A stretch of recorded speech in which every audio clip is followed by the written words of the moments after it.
Hello, I'm Sarah Thompson-Copsey and welcome to today's MBL session on repair, service charge costs and dilapidations, a practical roundup.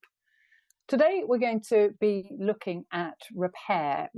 through the context of a tenant's repairing obligations and repair through the context of a landlord being able to recover service costs where it carries out works that it considers to be repair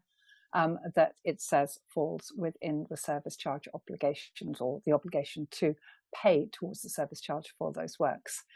So we're going to be looking at defining what is meant by repair and the limitations around that.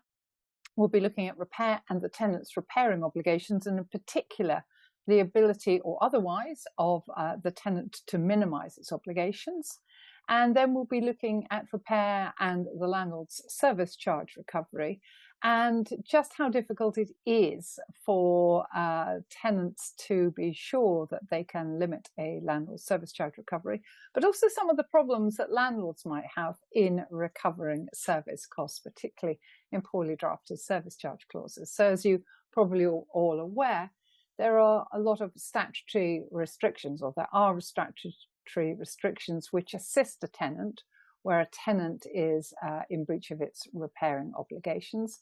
but not so much when it comes to commercial, where the tenant wants to limit how much it pays towards service costs. But a recent case looking at live-work units might offer a little hope for tenants of such units and a large amount of despair for landlords of such units. So